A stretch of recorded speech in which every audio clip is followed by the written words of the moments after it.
Welcome to the Music, Money, and Life podcast. This podcast is brought to you by HowToLicenseYourMusic.com. If you want to learn how to make money writing music for TV, films, and ads, visit HowToLicenseYourMusic.com today for a free video series all about how to write music specifically for use in TV shows, films, and commercials. Music, Money, and Life is the podcast that brings together the best minds in music licensing, music publishing, music marketing, and more together in one place. Learn how to license your music and market your music. Learn the latest cutting-edge techniques for getting your music heard and making money from your music. Learn directly from the musicians and industry insiders on the front lines of the music business. Please don't forget to subscribe and leave us a review in iTunes. Every positive review helps us rise up the ranks in iTunes, gain more subscribers, and attract more and more great guests. And now, without further ado, here's today's podcast.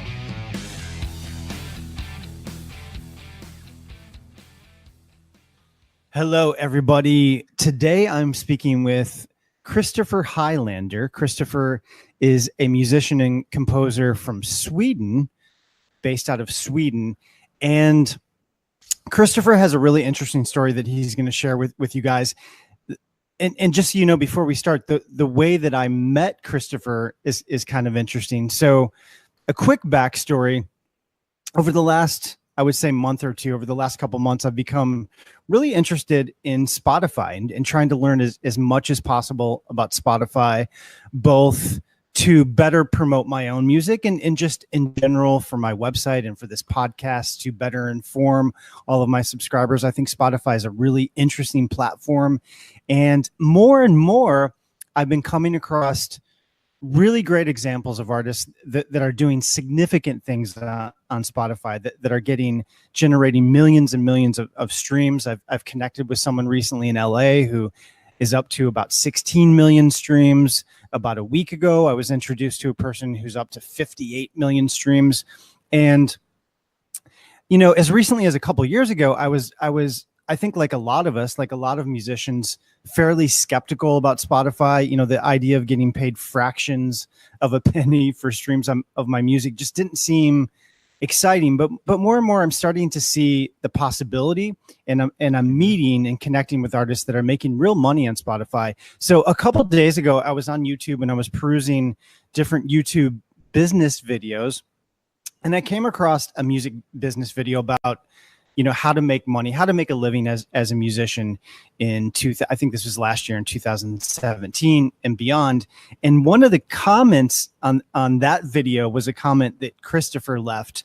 And I'm going to paraphrase your comment, Christopher. I don't remember exactly what you said, but it was something along the lines of, I think you said, you know, I'm surprised you didn't really mention Spotify. You didn't really bring up Spotify. And you said something to the effect of, you know, you're making a full-time living from your music on Spotify, and you've been doing it for, I think, several years now. And so it was a really interesting comment, and I reached out to you and invited you to be a guest on my podcast to educate all of us more about Spotify. So I'm interested, Christopher, why don't we start with your story? Tell us about your music and how long you've been on Spotify, how many streams. I think you said to date you've generated 20 million streams. So I'm really curious to hear your story and how you've generated all these streams on Spotify. Yeah, thanks for having me. And so I'm 26 years old now, and I've been writing music for about 10 years. So when I was like 15, 16, long ago, I discovered that I had this passion for just writing music, and I wanted to learn piano, and I was just grinding it out, practicing hours every day. And since I'm Swedish, Spotify is Swedish. Spotify came out also 10 years ago, but it hasn't really gotten popular until the last few years. So I was kind of lucky that I used Spotify for probably since 2009. Because I'm Swedish, most of the people know about Spotify since it started here. I just started using Spotify, and then as I got into making music, I realized, wait, I can get my music on Spotify without having a label. Because nobody heard my music yet, right? I was writing songs for about 2-3 years, just learning how to compose. Actually, that was my first real passion in life, I think. And I asked a friend, I think, how did you get your music on Spotify? And he said he used CD Baby. You know, it's a company based in America. Right. And I checked this out. I was like, wait, I can actually pay about $50 or something, and I can get a whole album out of Spotify. I don't have to have a label or anything. So I did that with my first album, and I did the same with my second album.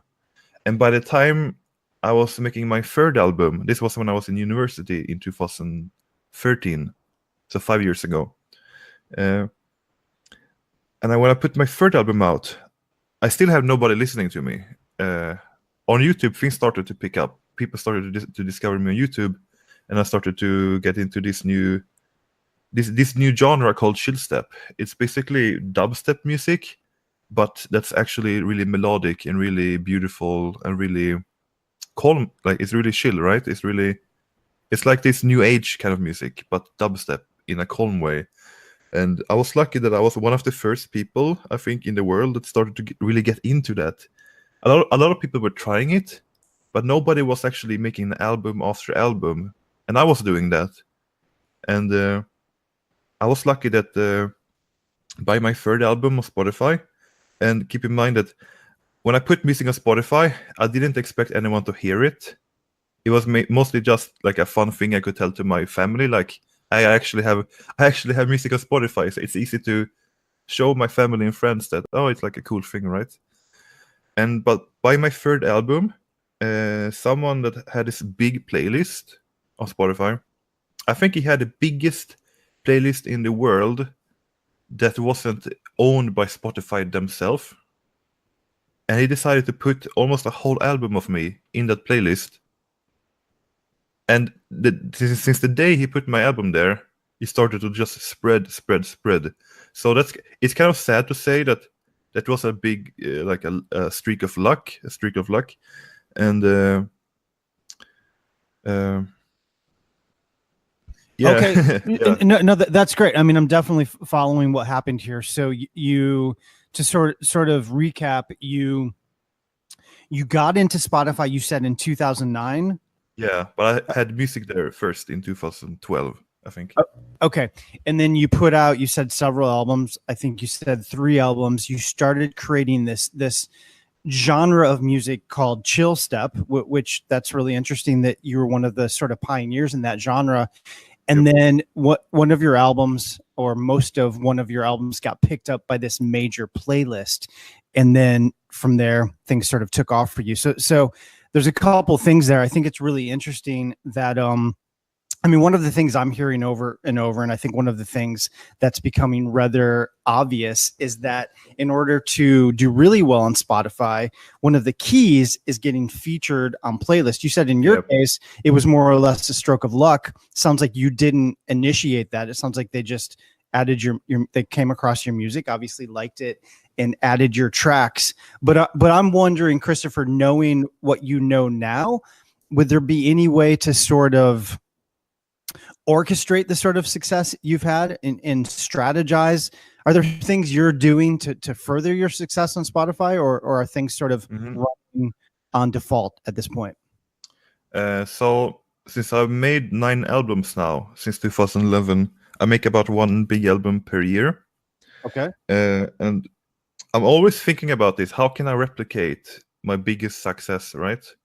And sometimes I feel like I make a lot of good songs, but nobody really hears them, right? And then I make one song, and then whoa, it just takes off, and it's really weird. And I feel like if you're consistent, eventually people will hear your music. I'm honestly finding problems sometimes to promote my own music, because I feel like it's kind of you have to understand that music, especially music business, it's not really fair at all. It is based on being very consistent and then all having a bit of luck. I don't think you can make it without luck. It's really hard. And that's kind of negative to say, but I think that's true for now. I have a lot of lot of childhood friends that makes amazing music, and they kind of ask me, like, how do I get this like on a playlist on Spotify? And I'm like, I actually don't know exactly. You just have to make a lot of music, and you have to keep submitting it to various people. There's a lot of people that they sell they sell spots. Like you pay like $200 and you get to have your song for 1 month in a playlist. I've never done that. A lot of people do that. I think that's kind of like a scam in a way, because Spotify themselves, they don't approve of that. Approve of that. But what's really exciting right now is that Spotify just launched this. It's just out of beta. Where if you sign up as an artist on Spotify, so basically Spotify recognizes you as an artist. Then if you release a new song and you put a release date in a few weeks from now, during those weeks you can send your music, or like you can select a few songs and you can submit them to official Spotify people who works there, and the playlist people, right? Yeah, I've heard about this. So I was invited to try out the beta for that a few months ago during the summer, and I submitted one song there called "The Pianist," and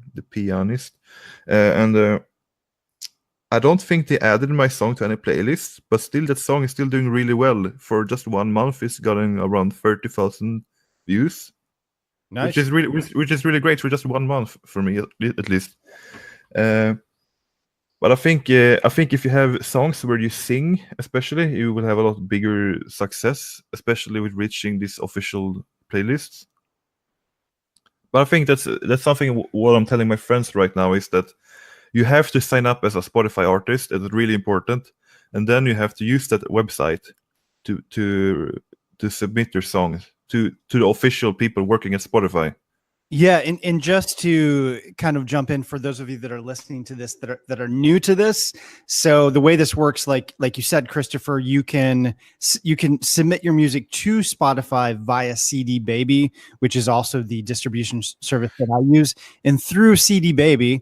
And you can correct me if I say anything wrong here, but through CD Baby there is a function, a tool called Spotify for Artists, or you can connect to Spotify for Artists, and from that page you can manage your tracks, look at statistics, look at which playlist you've been featured on, and there's a function within that page to submit your music directly to Spotify, like you said, official Spotify playlist. One of the things though that I just realized, and like I said, I'm pretty new to Spotify, I'm really just recently getting into this. But to submit your tracks to these Spotify playlists, your tracks actually have to be unreleased, right? So you have to. Yeah, they have to be unreleased. That's why.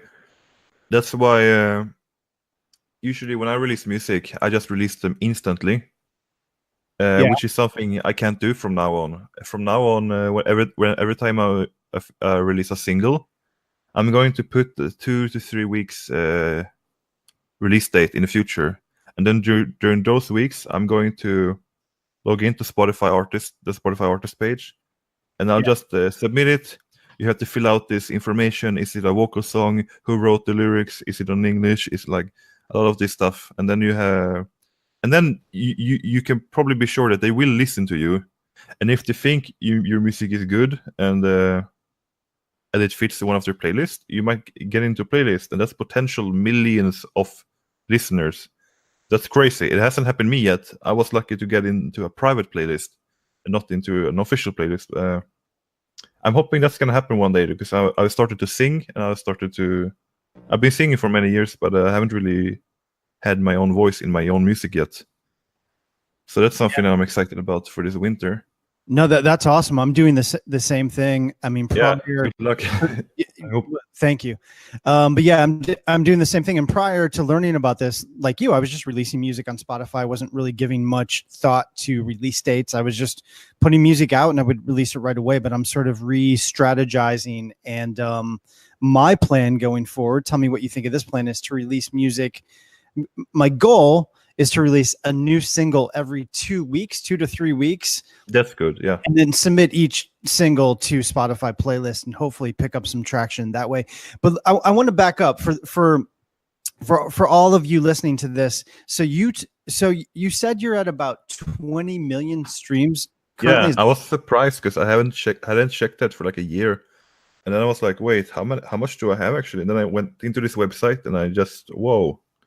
What really is crazy is that I reached over 1.3 million individual people on Spotify.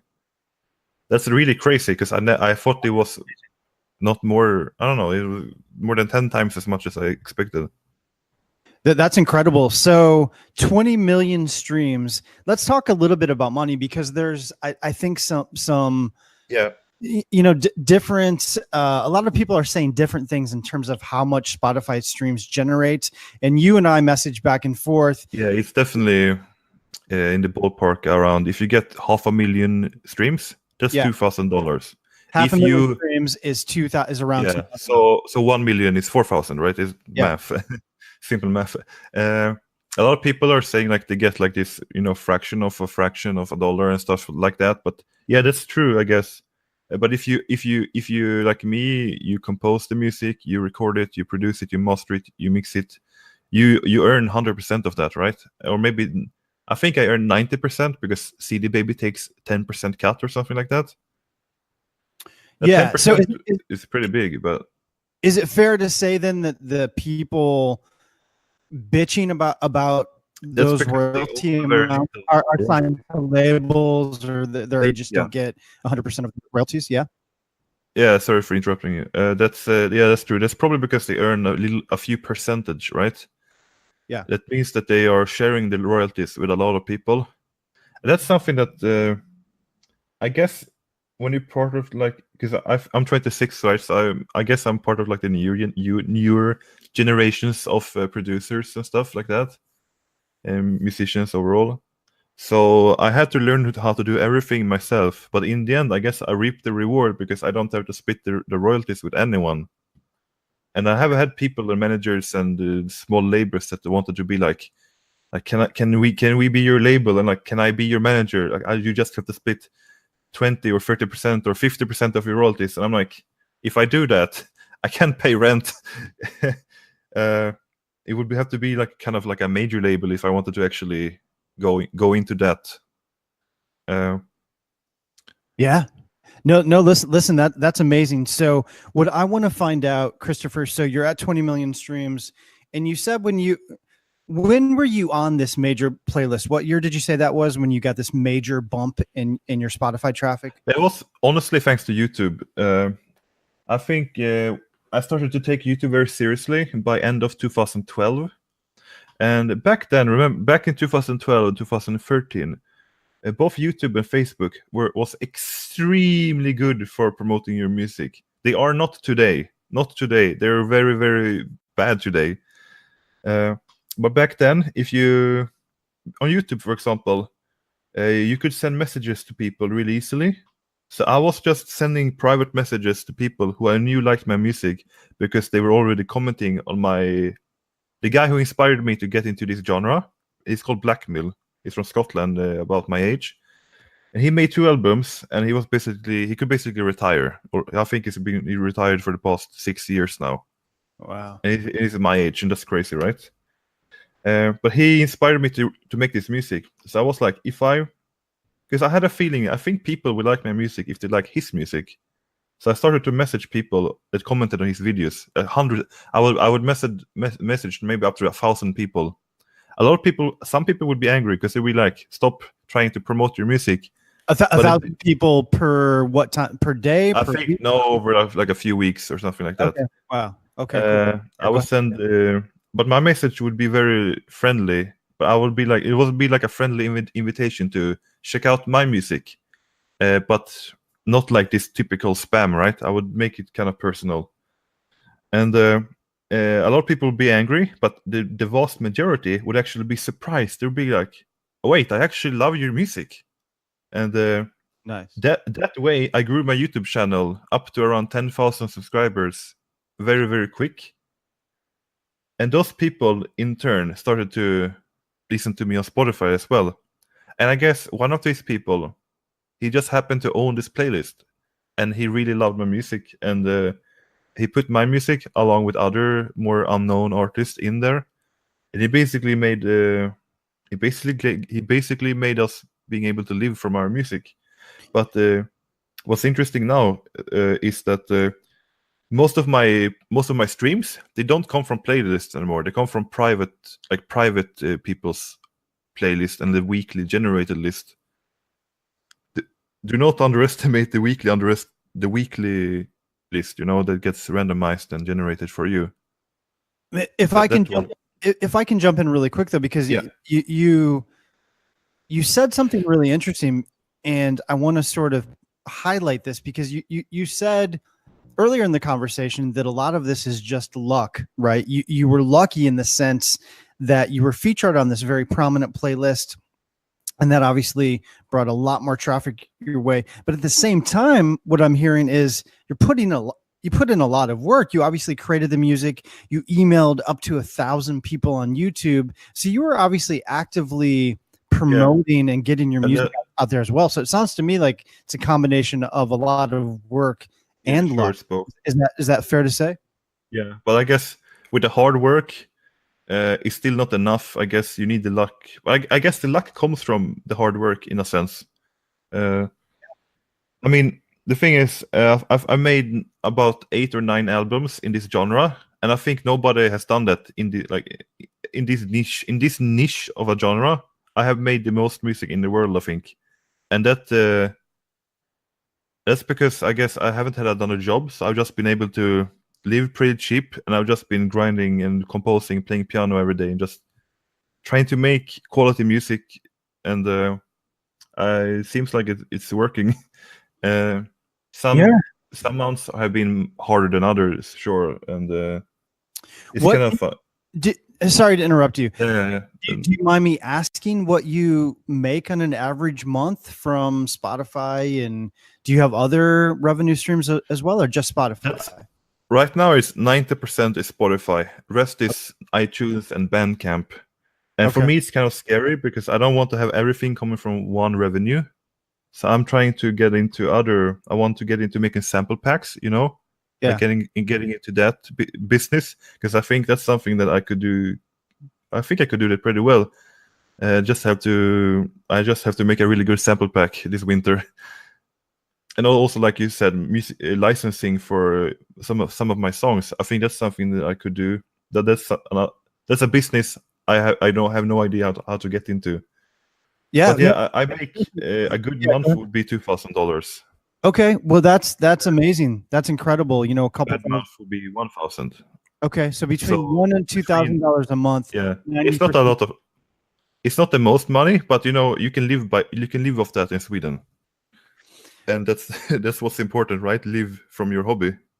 Exactly, and like you said, you're only 26. You have your whole career ahead of you. I haven't started touring yet. I think I could have been touring for years. I'm just kind of shy, and I don't really perform live. So it's something I haven't really done it either. Well, listen. As as my way of saying thanks for doing this podcast, I will send you several of my courses on licensing. So that would be awesome. Another revenue stream for you to look into. I think this is great, though. I think $1,000 to $2,000 a month just from Spotify. Yeah. Now, at this point, do you see it growing from here? Are you able? Is the money pretty consistent, or It is extremely consistent, which is weird because I've been getting paid almost every month since August 2014. That's over 4 years now. Yeah. And for me, after the first few months, I was like, okay, this is going to end at any time. This is going to end very soon. And then 1 year, and then 2 years. And I'm asking myself, why is this? How does this keep going? When is it going to stop? And how come it's this? Because for a few years, it's kind of been stagnant. Like it's been around the same all the time. And I feel like, how do I grow from here? And that's something I'm still working on. Have you? What about actively trying to get featured on more playlists, on different playlists? Is that something I've been trying, but I don't think a single one have answered my emails. Not a single one. Wow, that's crazy, especially considering all the success you've had so far. Yeah, I feel like I'm too successful for never being answered, but because there's these YouTube channels, YouTube promoters. Mm-hmm. They have these channels with like 500,000 subscribers, and they upload daily songs from various artists. Yeah. I've had big success on their mixes. Some of the mixes have like 20 million views, and I have 2 songs in the start or something like that. So my music has I think my music has been heard more than 100 million times on YouTube. And that's crazy. It's like, what? So I feel like a lot of these channels have been being built on top of music like me, like my music and other people's music, especially in the chill step genre. But a lot of these channels, they're very big now. So they don't even respond to me in emails or anything. But I feel like they still get promoted sometimes, some of my songs. But I feel it's sending... I've kind of stopped sending people emails. I stopped sending promoters emails. I stopped trying to get on playlists and stuff like that, in that sense where I'm sending emails to private persons that have this big list. Because I feel like I know I should keep doing it, but I feel like I just get really depressed and let down when I never get any reply. So I understand that it's very annoying It's very sad when you never get a reply. And then at like random times, people promote my music anyway. So I don't know how that works. Well, so, and it might be hard for you to answer this question, but what I want to ask you is, you've had all this success, 20 million streams on Spotify. What advice do you have to other artists? If for people listening to this want to go further on Spotify, want to get, like myself, for example, I'm really just getting started. I have very few listeners. What can we do to try and sort of follow in your footsteps? Are there any specific tips or strategies you would recommend? So the biggest tip is it's better to be a big fish in a small pond than a small fish in a big pond. I know you should make the music that you love, make the music that you really care about, right? You shouldn't just make pop music because you think it's gonna sell. It's definitely important to find your niche and be unique in that niche. You have to stand out somehow. So here's what happened to a really important thing, a big turning point in my life. I made music when I was like 18, 19, many years ago. I made piano music, I made orchestral music when I was a beginner. Some of these songs got like 100,000 views on YouTube, but I noticed nobody is subscribing, nobody is caring. Why is this getting so much views, but people don't care? I realized that I don't have an artist name, and I use my real name, right?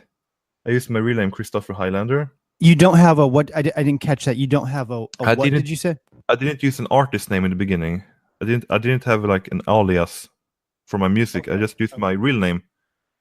And I realized that I need to build a brand about my music.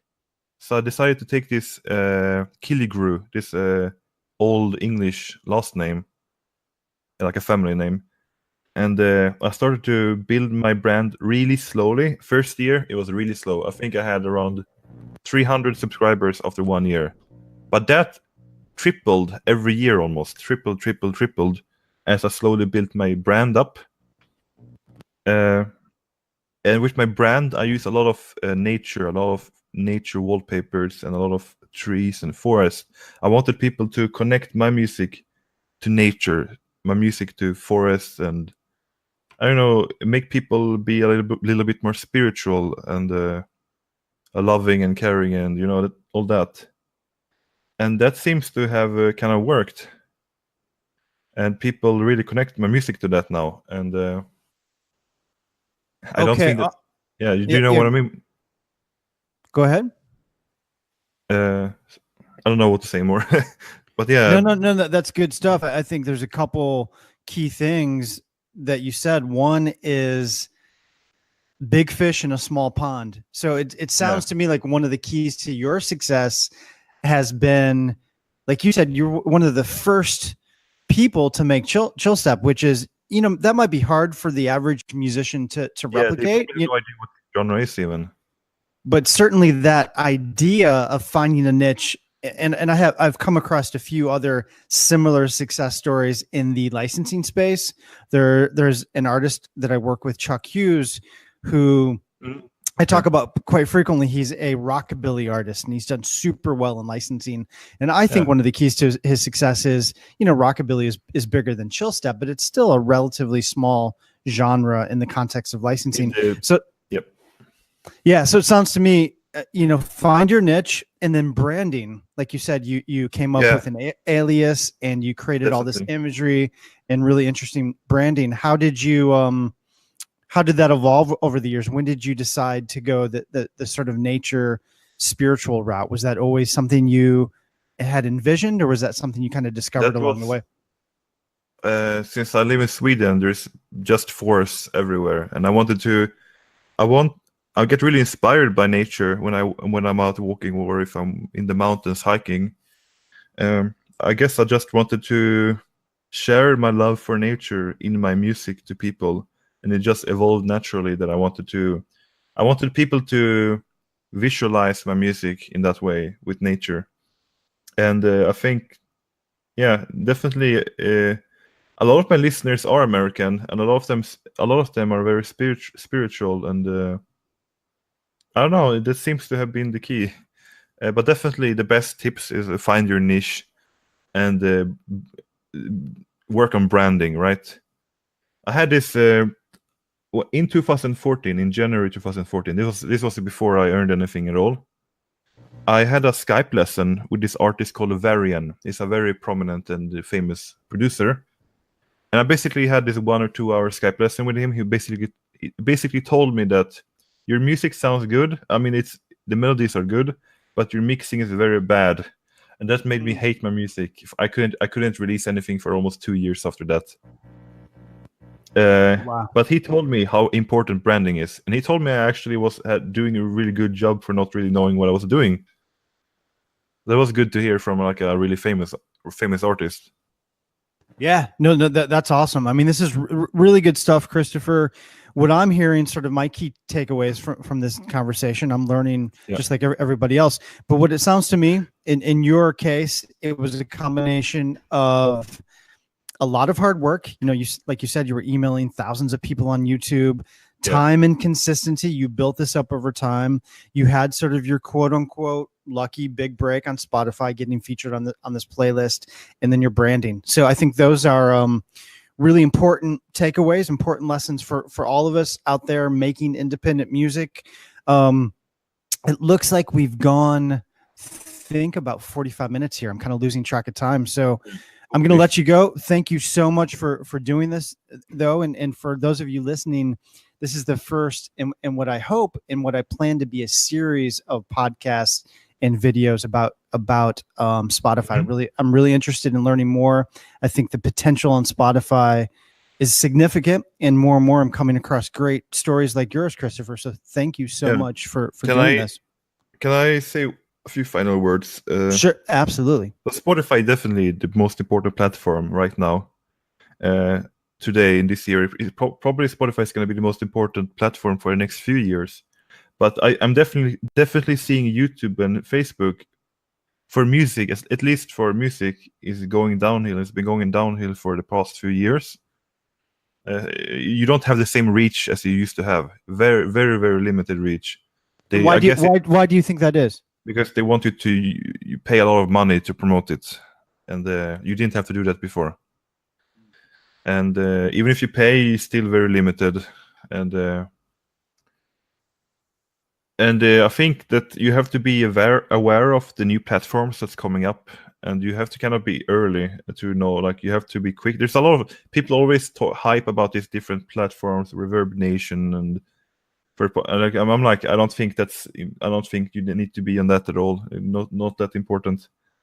I think YouTube definitely caters to people that are already really big. It used to be good for if you were a new YouTuber. It used to be pretty good, but I think these days the YouTube only cares about the already famous people, so it's really hard to grow there. Really hard. Yeah, definitely important what you name your videos, the titles. That's what actually gets you views. It seems like with YouTube. Tell me what you think. my sense is that YouTube has gotten so big, and there's so many content creators on YouTube. Yeah, it's that saturated. yeah, it's oversaturated. And Oversaturated. if you're new to YouTube, it seems like it's really hard. It seems like it would be really hard to build momentum. Because there's just so many people already on there that are already doing well. Do you think that's part of it too? Maybe it isn't that YouTube doesn't care. It's just that there's so much content that it's hard to kind of find your way if you're just starting out. Yeah. The problem is kind of the problem is you can have a lot of subscribers, but they're not gonna see that you upload a video unless they go to your channel manually. Like I'm just not a fan of the layout and everything. It's I don't know. It's not that good. Used to be very good though. Well, it seems like this is just sort of has been the nature of the music industry over the last keeps changing and keeps evolving, which is why I'm so interested in Spotify. Yeah, that's interesting too, because you never know, like in 1 or 2 years, 5 years, where do you want to be? Like what websites do you want to be on? And that's really interesting. But Spotify, I think, definitely the powerhouse. I guess the Apple one, the Apple Music, is starting to grow a bit as well. I think I see maybe 5% of my income is from Apple now. That's weird, because I don't really like that. I don't really like Apple products, but you gotta be everywhere. Oh, this is something that's amazing. You have to watch out for the Chinese markets and the Japanese, because they all want to make the next Spotify. My music has surprisingly millions of views in China, but they're not gonna pay me anything because they don't have laws that they have to pay for music. So while my music is popular in China, I don't really benefit from that, except that I don't know, people. On what platform did they discover you? I don't know. There's all these mobile apps, and they're free, right? So they don't pay a cent to the artists at all. But I think in a few years they will, right? In a few years they will have to make everything real, like Spotify. So definitely the Asian markets. I haven't thought about that until recently. Also the Middle Eastern. I think in there's a Middle Eastern kind of Spotify. I forgot the name for that now, but definitely there's gonna be more Spotify type of platforms that's gonna pay. And I mean it has just started in the streaming business, I think. Yeah, I mean, it seems to me like I said at the beginning of this podcast, as recently as a couple of years ago, I was really cynical, like a lot of musicians, about Spotify, and to be honest, just the state of the music business in general. I've been making music for a long time. For 20 years, I've been performing and writing and licensing, and I go through ups and downs, sort of emotionally. Yeah, that's the life. Right? That's, I'm sure you can relate as a fellow musician. And I really went through a period where I was really cynical and a little depressed about the state of things. And it was hard because, here I host this podcast and I have this website, and I really want and need to be positive about the music industry.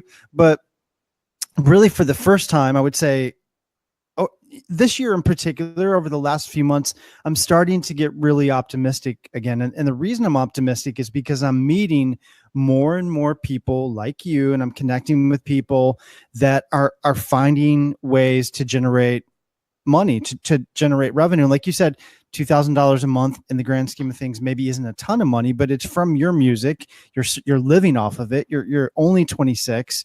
And so I think it's exciting, and hopefully things will continue to improve. Yeah. So again, thank you so much for doing this. What I want to do, Christopher, is tell everybody your website address where they can go learn more about you, and then we can play one of your songs at the end of this, if that's cool with you. But what is your website address? So I don't really use a website at all, actually. Or how can people find you? Bandcamp, Spotify would be the easiest, right? Just Killy Grew. And can you spell that for people so they can find that's KILLIGREW.